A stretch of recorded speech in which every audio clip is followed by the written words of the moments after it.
One night, not too long ago, I told the children about our forthcoming trip to the New York World's Fair. Naturally, they wanted to leave the next day, but I explained that April 22nd was still a long way off. Yet I knew that each of them was tucking away bits and pieces of what they were hearing in those special places in children's minds reserved for promised delights. I told them of the giant globe called the Unisphere, of the little cars that would take them all over the fair, of the place where real helicopters would land, of the red umbrella building, and of the giant tire that was really a Ferris wheel. So off they went, each with a pajama pocket filled with dreams that had to wait until April 22nd.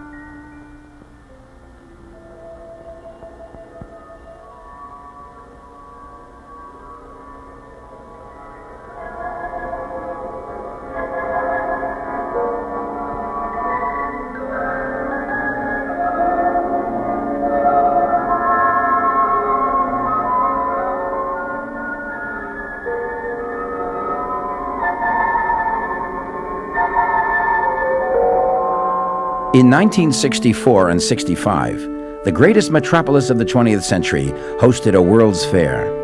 It was not like the celestial utopia of Chicago's fair in 1893, nor was it even like the celestial world of tomorrow that marked New York 1939. This was New York 1964, the celestial strip mall, sprawling and noisy, a jumble of art, commerce, and entertainment that somehow turned chaos into a charm.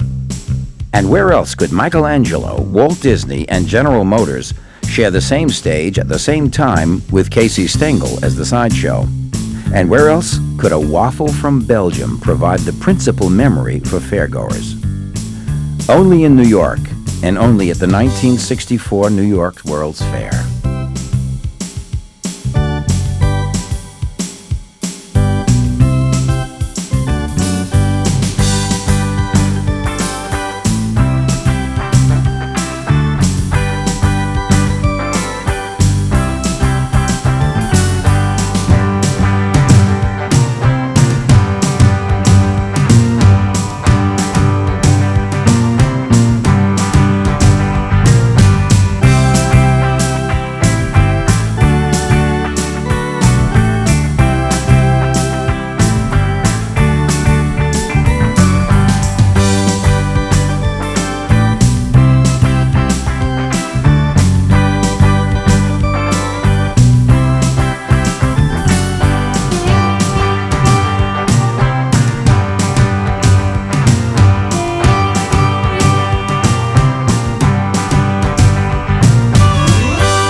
The idea for the 1964 New York World's Fair began with Robert Koppel, a man who ran a voice recording booth at the 1939 fair.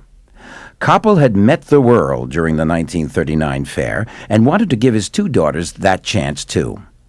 Koppel enlisted the support of New York business and political leaders. On August 10, 1959, Mayor Robert Wagner announced that New York would play host to the world's biggest, most expensive World's Fair ever, a $500 million two-year affair at Flushing Meadow in Queens. And we invite all of our friends throughout the United States, Canada, from all parts of the world to come and visit this great fair. At that time, we will have open our great new Lincoln Center, which will be the cultural center of the world. Our new arterial highways will make it easier to get to the fair, and once you are at the fair, I know it will be an experience that all Americans and all visitors will be proud of and think of for many years. The fair organizing committee picked as its president 71-year-old Parks Commissioner Robert Moses, who by the 1950s had already presided over massive physical changes in New York and who had worked on the 1939 fair. During his career, Moses built Jones Beach and other parks, highways, playgrounds, and 100,000 units of public and private housing. Now, he would plan and see to conclusion the most elaborate World's Fair ever staged. Well, physically, it looked not unlike the 1939, 1940 fair, only better, bigger, taller buildings, same space.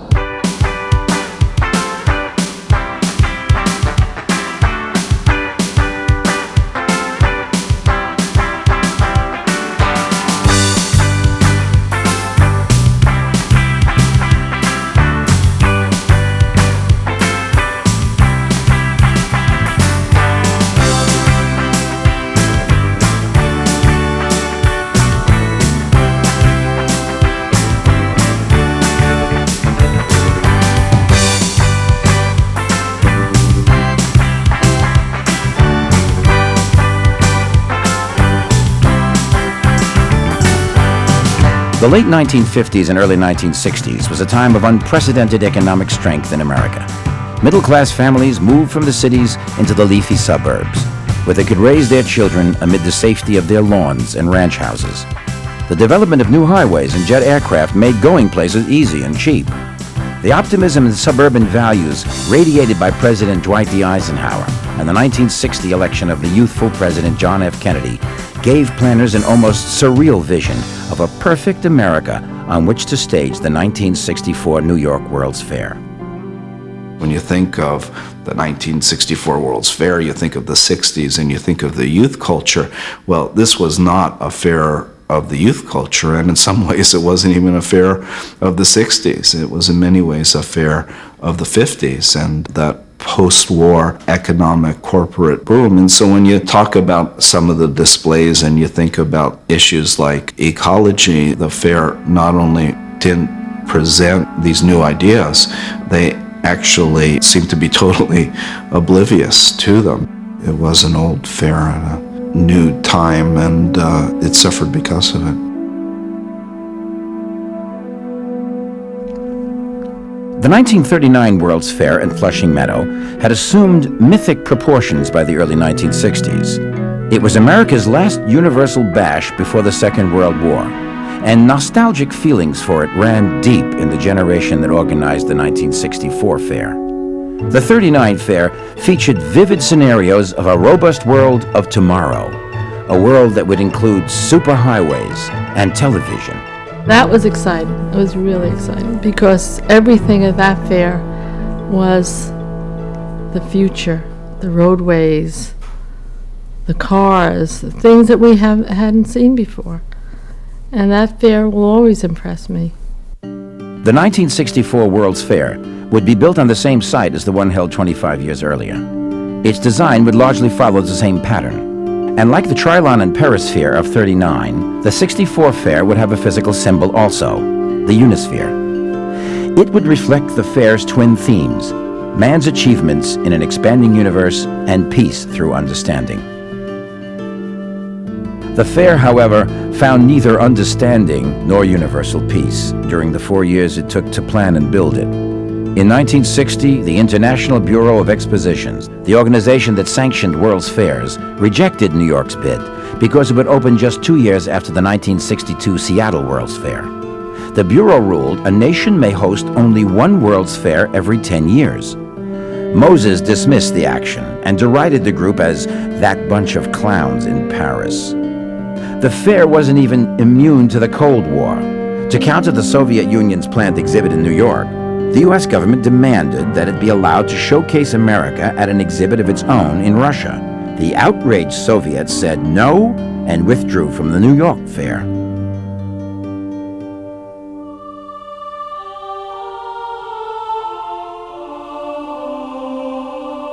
Yet, amid the hostility of the Cold War, the fair did land a major attraction, and it went by the simple name of Pity, or Pietà. Pope John XXIII personally gave his consent in 1962 to temporarily moving Michelangelo's sculpture from St. Peter's Basilica to the Vatican Pavilion at the fair. Meanwhile, several American companies signed Walt Disney to design their exhibits. The stars of my show are Michelangelo and Walt Disney, Robert Moses later remarked. We want you to come again, Mr. President, in 1964 to open this exposition, to further emphasize your leadership in world affairs and your confidence in peaceful assembly and healthy rivalry among the nations. On a cold, windy day in December 1962, President John F. Kennedy, who had supported the fair and pushed through $25 million in congressional funding for it, attended the groundbreaking ceremony for the Federal Pavilion. He spoke of the fair's importance in promoting American values and cheerfully accepted an invitation to attend the fair's opening in 1964. Within a year, Kennedy would be murdered in Dallas.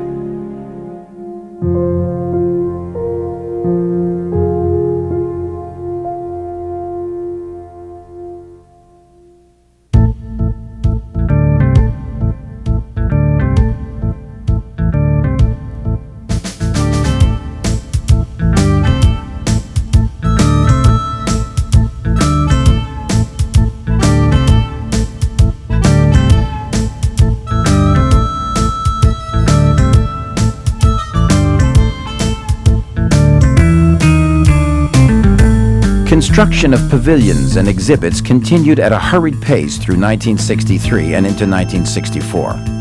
It was now promoted as the first billion-dollar fair, thanks to the ability of Robert Moses to wrap highway and Shea Stadium construction costs within the fair's overall budget. In all, 150 pavilions were under construction and a record 66 nations would be represented, despite the international ban. Corporate America prepared major exhibits to showcase products. It was a lightning rod fair. Here was this big, expansive undertaking being staged by this incredible corporate force that had emerged right after World War II, and then they didn't hold back.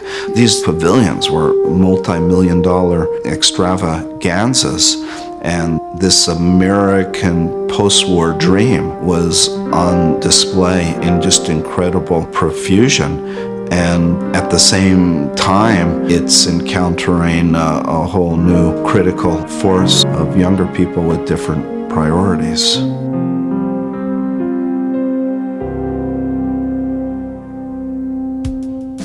The Unisphere, the centerpiece of the fair, turned out to be its most significant engineering, artistic, and enduring achievement. A seemingly simple stainless steel globe balanced on a pedestal was the most difficult of all things to build for the fair. The first detailed consideration, of course, was the base. When we view a 2-foot model of the world from the top side, the base is of relatively little importance. But when people view the Unisphere, the base will be the structure immediately in front of them, rising 20 feet above the reflection pool. Aesthetics here are obviously important, and so Peter Muller-Monk created the design for a 70-ton open sculptured base to convey lightness, grace, and simplicity, and yet keep it engineeringly sound to support a 250-ton sphere. The problem wasn't too unlike fastening a beach ball to a golf tee, if you'll permit a slight exaggeration.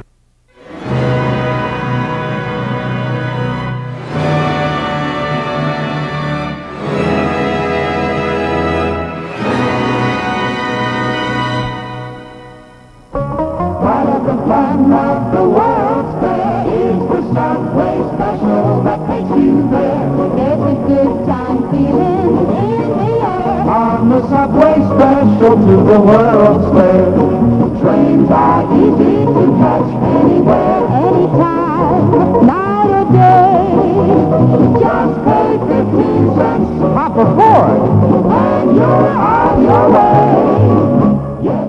Officials promoted the fair tirelessly and enlisted television, the miracle of the 1939 fair, to attract both the urban masses and suburbanites to Flushing Meadow. The city built new subway lines and painted trains in the official fair colors of blue and orange. New highways laced Queens to cater to the easy-on, easy-off suburban lifestyle. It was a period that saw a lot of marriages, a lot of babies, a lot of families moving to the suburbs, and there was a lot at the fair that catered to the baby boom generation. As the April 22, 1964 opening date closed in, civil rights groups planned massive protests to disrupt President Lyndon Johnson's speech and to keep crowds away by blocking traffic. Wildcat labor strikes and the deaths of 2 workers in a construction accident, meanwhile, hindered completion of the site.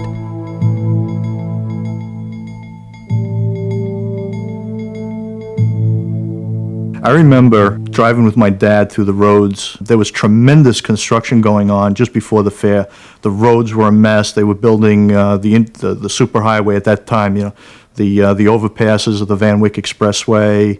And I remember driving along the Grand Central Parkway and watching the tractors just tear up all the grass and everything that was there, and thinking, my God, what are they doing here, you know? So fret not, parents, or tear your hair, and wonder why Johnny's so long at the fair. And Johnny, do not fume and foam if your parents are late in getting home. Nobody departs until it closes from the promised land of Mr. Moses. The poet Ogden Nash published that verse on the eve of the fair's opening. The 1964 New York World's Fair had been plagued by just about everything but locusts in its planning and construction. And then it rained. With only a handful of demonstrators and an opening day crowd of around 90,000 instead of the anticipated 250,000, the promised land of Mr. Moses opened on April 22, 1964. More protests, bad weather, poor attendance, and financial problems would hound the fair throughout its run. The critics were equally nasty. Time magazine described the fair in a cover story as the world of already, in a pointed comparison with the 1939 fair's World of Tomorrow. They felt that they came up short in part because of the critical press. Initially, everybody, of course, was behind the fair, every corporation, which is every advertiser, the city, the country. So all the initial press is really puff pieces promoting the fair. But once the commentators got to it, it just became a series of negative articles about the fair. There was a number of really conspicuous examples. There was one in Life magazine that compared the fair to the suburban sprawl of gas stations and fast food places on highways connecting cities, and why go to the fair when you could see it right at home. New York Mayor Robert Wagner remarked at opening ceremonies that the fair seemed to arrive at the end of one era and the beginning of another. He was right. A fair designed in the 1950s became a cultural and social curiosity by the time it ended in 1965. America and the world had changed. The fair had not.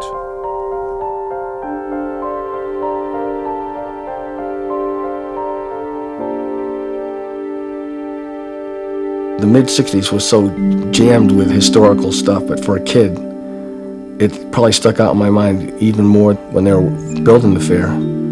JFK had gotten killed, and that was a total shock. Walking home from school numb. By the time we got home, the president had actually died. So there was all the civil rights stuff every night on TV. There was the first film clips of Vietnam. You're in 6th grade trying to make head nor tail of this. The 60s was I think, going to even get rockier.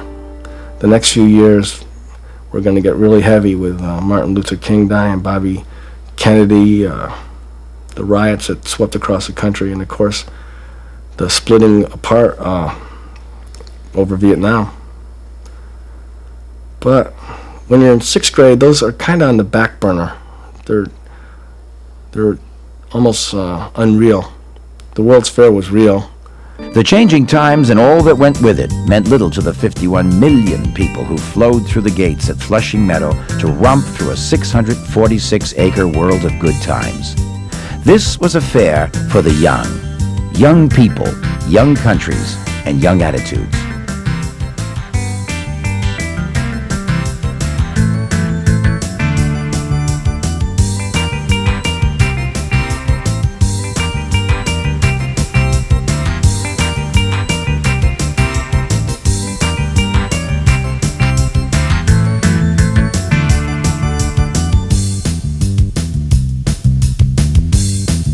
The 1964 World's Fair was one of the biggest and most memorable fairs. It was touted at the time as the first $1 billion fair. There was really, as Moses says, something for everyone. There was about 150 really major pavilions and just much more than anybody could see. A lot of people, especially from the New York area, went 30, 40, even 50 times and more. There was so much to say. I went probably hundreds of times. You know, I went with my parents a lot. My school went. I would go with my friends, my family. It was just something that I did. It was like, you don't go to the movies, you go to the World's Fair. I think we attended somewhere in the 70s. We used to keep a record amongst my friends, actually, of how many times we went. It was pretty much an every weekend kind of thing, and once in a while when you could sneak off during the week from school. But certainly there was very few weekends that went by that we didn't show up at least one of the days. In 6th grade, I was secretly and wildly in love with my teacher, Mrs. Pagano. She'd done all these amazing things, and she drove a 57 Cadillac with big fins, purple. I wouldn't say she was eccentric, but she was quite a character. At the end of the school year, she asked, please raise your hand if you think your parents will never take you to the World's Fair. So I put my hand up, and so did 3 other boys in the room. She said, I'll see you after class. Went up to her desk afterwards, and much to my amazement, she said, I'm going to take you to the World's Fair. Pinch me. I couldn't believe it. I mean, I'm in love with this woman. It's the end of the school year, and she said we'd sleep over her house, and before I knew it, we were getting ready to go to the World's Fair. The next morning, we piled into that big old purple Cadillac and screamed down towards Flushing Meadows. Radio blasting, and she smoked cigarettes, windows down, and it was astounding. 12-year-old Dominic Tucci of Port Washington, New York, ran away from home, sneaked into the fair, and lived there for 9 days in May 1964. He slept in various pavilions and bought food with coins retrieved from fountains. When asked how he managed to stay there undetected so long, Dominic said, "It's the cinchiest fair to get into." And he wasn't the only one who breached the fair's gates.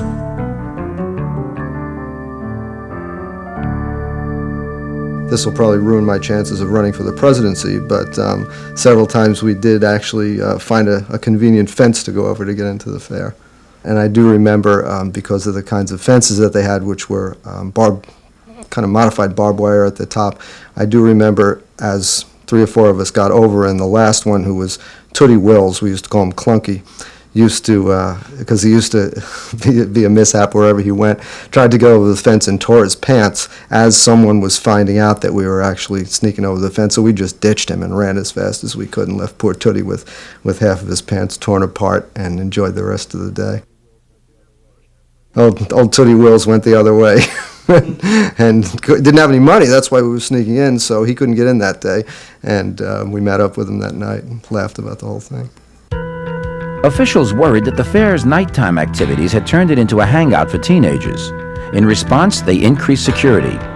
The teenagers ignored both the city police and thousands of private Pinkerton guards. "We're looking for girls," said one teenager at the time. I remember saving my money from a newspaper route, and I saved it for like a month. And that day, when I picked her up, I had like $20 in my pocket. And I was so rich that day, it was unbelievable, you know? And there I am, I'm the big guy, I got the $20 in my pocket, and I didn't even make a ride or bike to the bus. We walked to the bus, and we spent the whole day at the fair, and I got my first kiss, I remember, in the Coca-Cola pavilion, waiting on line to get in. You know, it's one of those things that I just like clearly remember from the fair.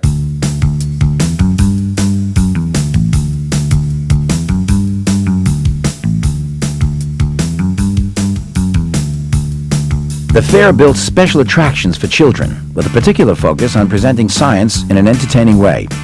The Adamsville, USA exhibit banned parents. Unattended children experimented with mechanical arms and collected an irradiated dime as a souvenir from the Atomic Energy Commission. It was an exhibit where you gave them a dime, they ran it through some uranium-type isotopes, and they gave you a disc, a blue disc, as a souvenir charm. And believe it or not, I've kept one of these irradiated dimes in my pocket for the last 32 years.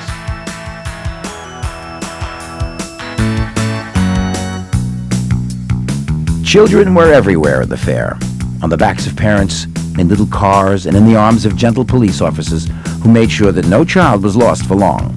Even children who inadvertently escaped from their parents found a fun refuge at the fair.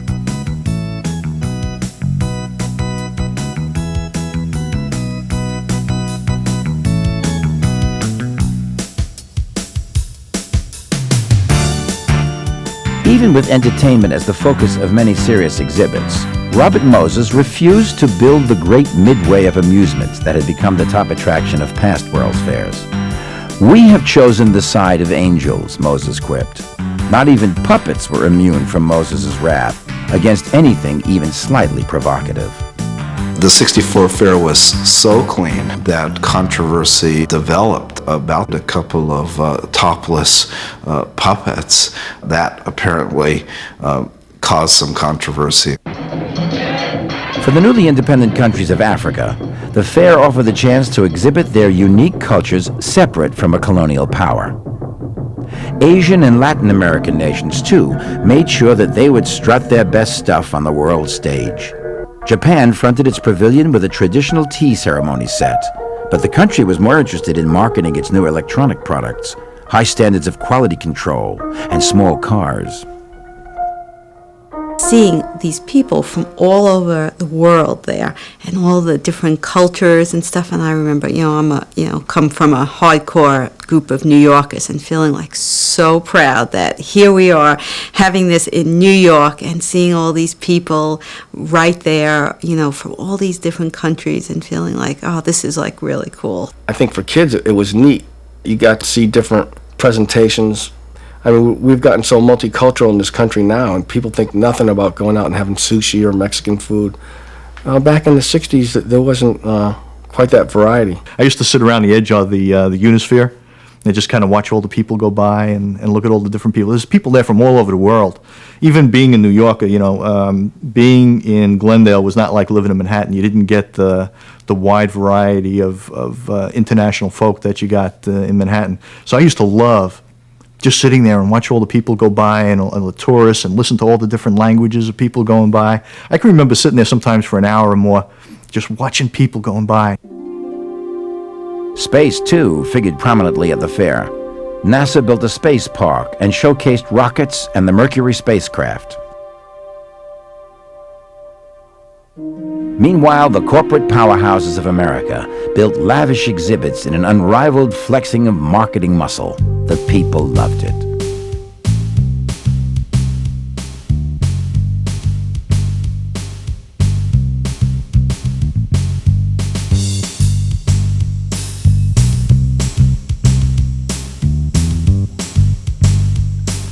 Travelers Insurance mounted an elaborate exhibit devoted to the triumph of man.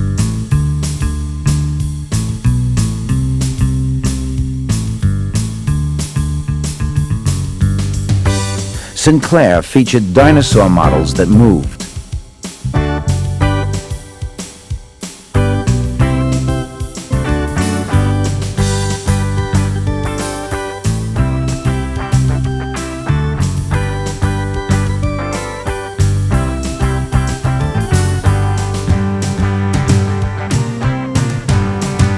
IBM promoted its new Selectric typewriter on one hand while showcasing the promise of computers with the other.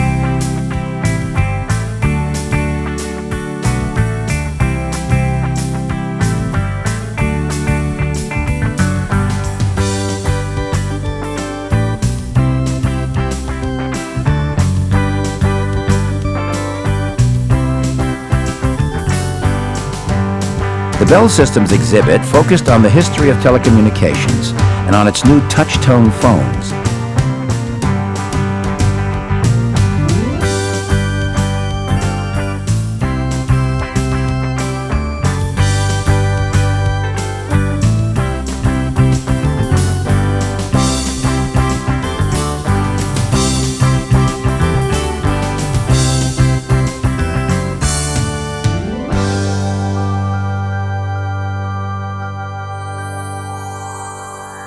Yeah, the push-button phone. I remember that. Yeah. I'd never seen a push-button phone before.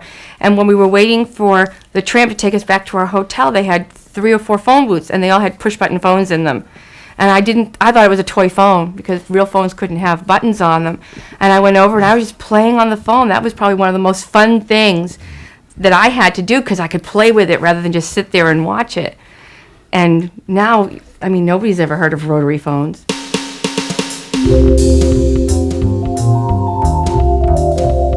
Video phones, too, were displayed and promoted as something that everyone would have by 1970. We talk, and that was the first time we were able to use a telephone without using a handheld, receiver and transmitter on it. You can just sit there in the booth and you can talk just like we are now, and which was really nice. And we called her sister in New Jersey. Another sister in New Jersey. Told her we were on television and we could see what they were doing. And she believed us.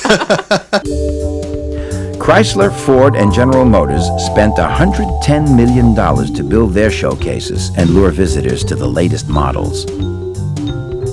Ford unveiled the signature car of the mid-1960s, the Mustang. The Ford Pavilion had different cars. We were 12 and 13 years old and very into cars. That was a big thing then. We would wait online for our favorite car, and even though you might have to wait an hour to get into the pavilion, we'd be willing to wait another half hour to get the right car to drive in, because we wouldn't take anything but a Mustang.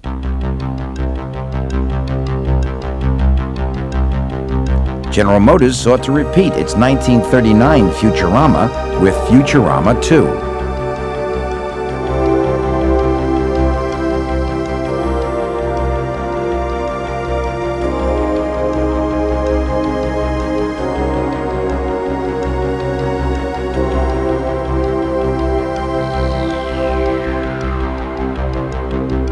The GM Futurama exhibit, which of course was modeled on the 1939 Futurama, was the hit of the 1939 fair, and which today everybody always cites as being very insightful and predicting all sorts of developments over the next 50 years.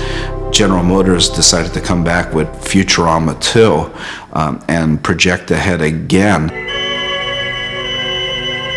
3/4 of our Earth lies beneath the cold, still deeps of the sea, a water world in which we now can find abundance far beyond our dreams.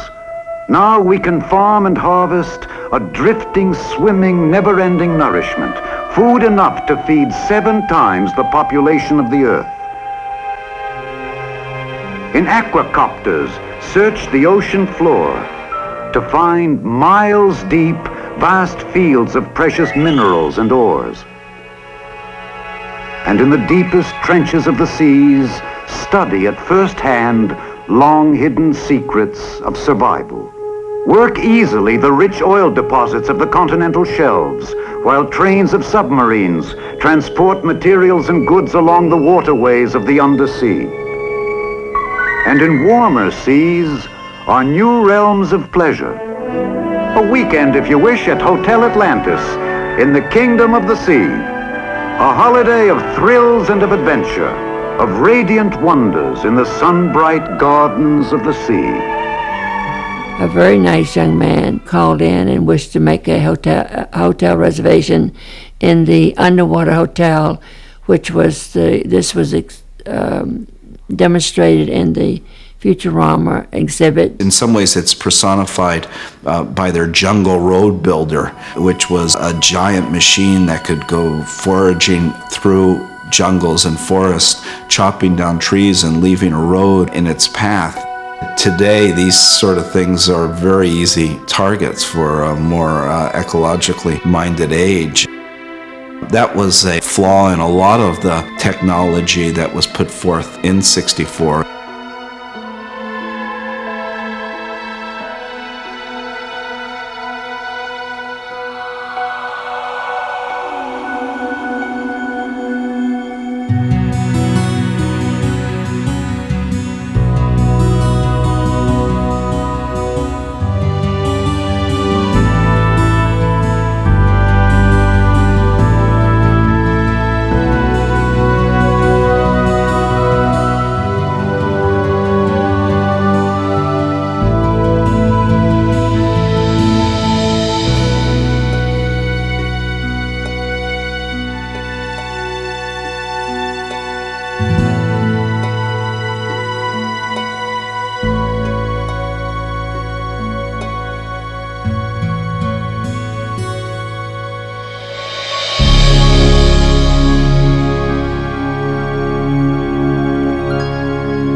General Electric and Pepsi-Cola, among others, enlisted Walt Disney to populate their exhibits with artificial people or audio animatronic figures to deliver marketing messages.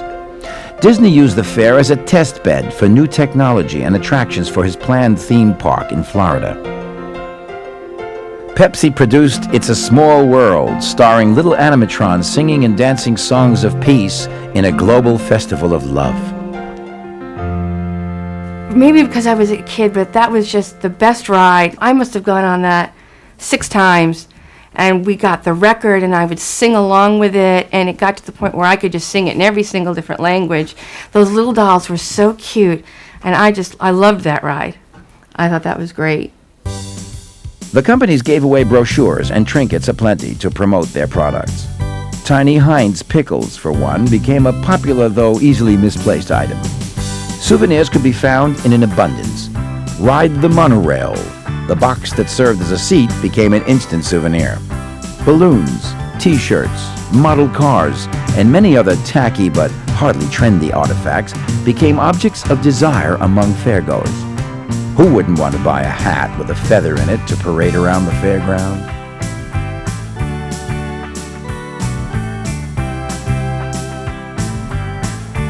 Even though fair officials complained about the poor attendance, fairgoers thought the lines were too long for the more popular attractions.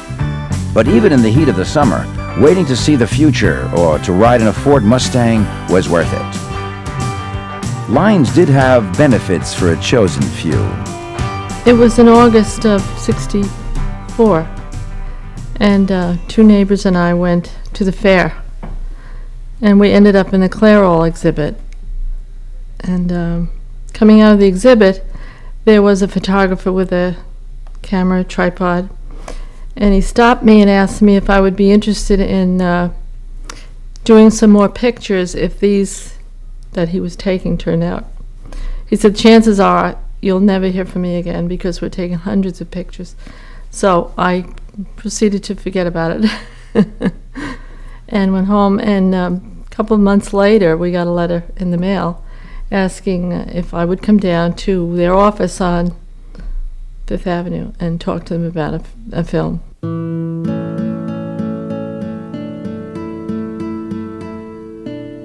Their interest was in hair coloring and loving care product.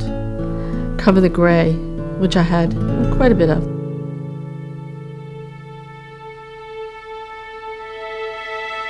Art might have been third on the list of things to see at the fair, but great and interesting works could be found everywhere.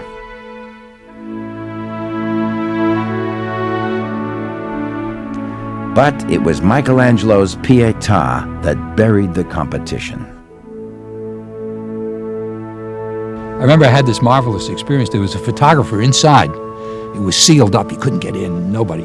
And while I was hanging the piece up, this photographer says, "You want to come in and really have a good look at it?"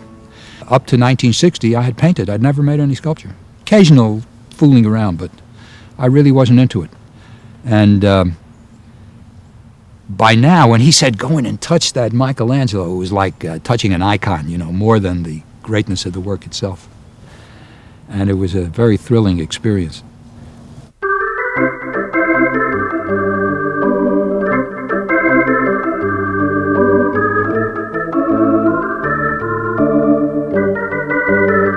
Just outside the fairgrounds at Shea Stadium, Casey Stengel and the amazing New York Mets showcased their brand of art and entertainment. There was no better sideshow to the grand doings in Flushing Meadow.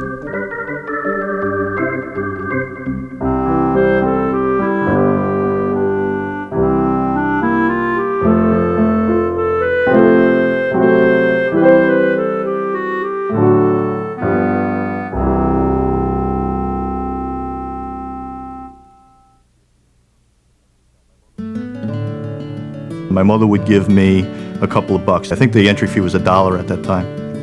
Every now and then when I wanted a Belgian waffle, you know, when those Belgian waffles kind of like were melting in my mouth, I'd pocket the extra buck and I'd take my bike and I'd ride it down on the side of the Grand Central Parkway, and then I'd hop over the fence. And that way I'd have an extra buck for the Belgian waffle in the middle of the day, you know, so I'd pocket the extra buck.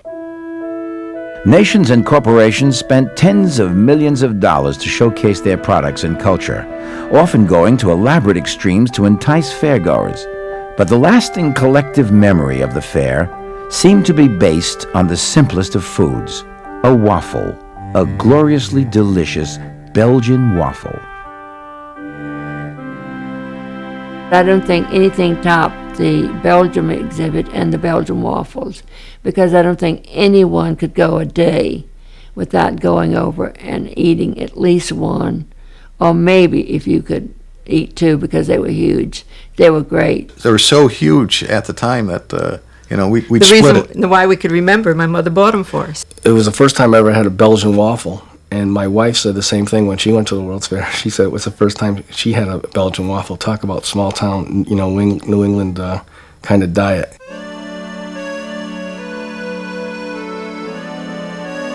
I have been trying to replicate that taste now for the 30-plus years it's been since I was at the fair.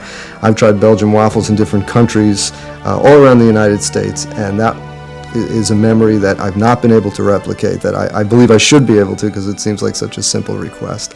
But that was an incredible taste. It was exactly $1, I remember it well, and never a day went that we didn't have a Belgian waffle at the fair.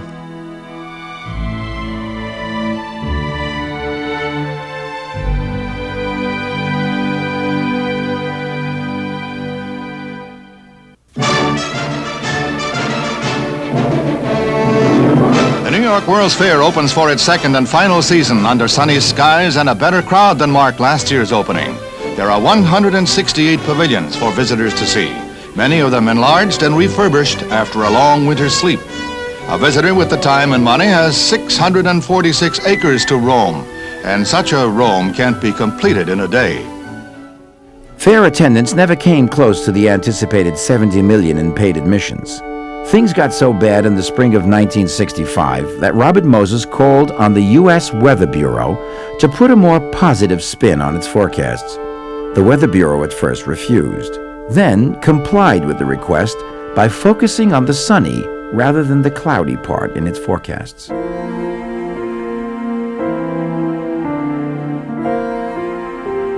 As the fair approached the end of its 2 years in Flushing Meadow, however, something changed.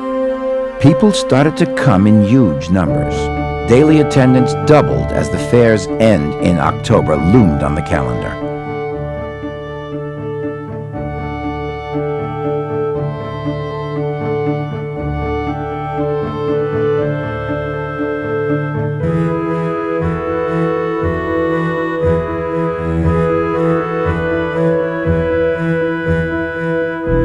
One of the phenomenal things that happened was that as the fair came to a close, there was just this incredible burst of attendance. I think something like 10 million people attended the fair during that last month or two. When I was 12 years old, I went to St. Pancras School in Glendale, and I was in the boys' choir. And the closing day of the fair, we sang at the Vatican Pavilion, and that was like the end of the fair, and it was like a really big to-do. And when it was all over, I remember looking around and thinking, wow, this is it. It's all over. 2 years of going to the fair and seeing all this stuff. And I remember thinking to myself, my parents were there, and it was incredibly crowded. And they're like, oh, come on, it's time to go. It's time to go. Let's get out of here. There's too many people. And I just wanted to stay and just look at it one last time. It was really cool. I had a lot of fun there. On October 16, 1965, Westinghouse buried its time capsule to commemorate the fair. The cylinder included a Beatles record, a bikini, Polaroid camera, electric toothbrush, transistor radio, credit cards, birth control pills, and dozens of other items. Westinghouse announced that it would be open in the year 6939.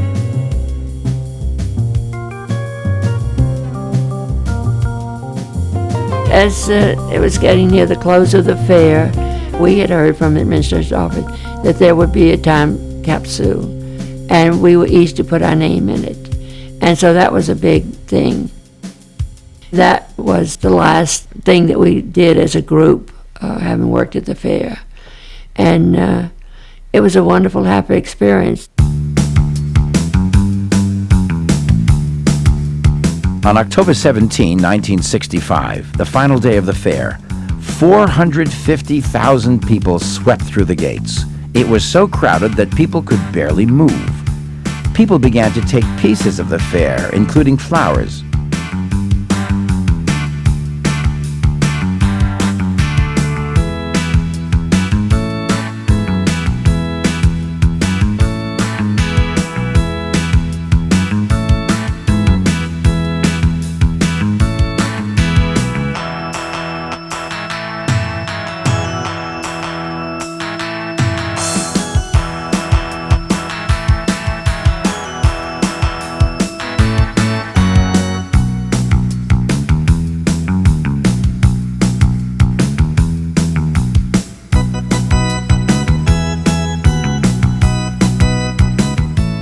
At 2 a.m. on October 18, 1965, the fair closed its gates.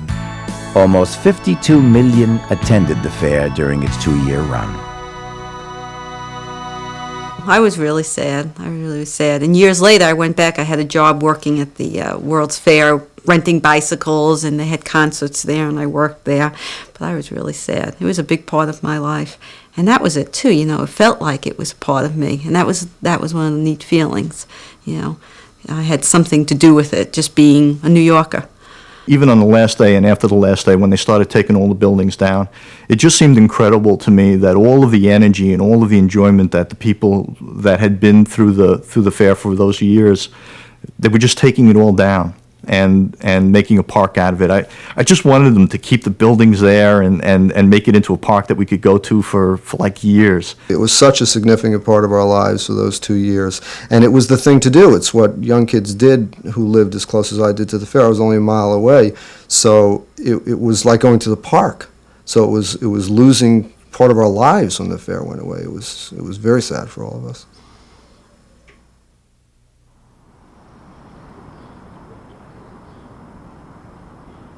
In later years, my buddy and I, we used to go bike riding. I would ride from where I lived in Queens, even when I was in my 20s and 30s, and we would bike down Yellowstone Boulevard and do a couple circuits around the lake there, and then go through the park itself. And even at that point, I would ride through the streets there, and I could remember where all the pavilions are, even though it was just grass now. You know, I'd say, oh yeah, that's where Bell Telephone was, and that's where the IBM pavilion was, and that's where the GM building was. I used to love just riding around there and reminiscing as I rode around on my bike.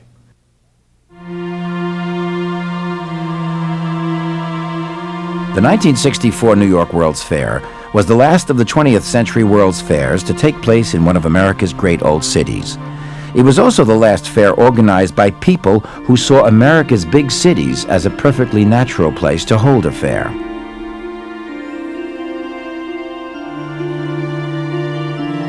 Scholars may debate the 64 fair's merits and place as a point marking the end of one era and the beginning of another. This fair defies such lofty examination. It was really about fun, about being young and free, about sneaking into the joint and scraping together just enough allowance money to buy a Belgian waffle.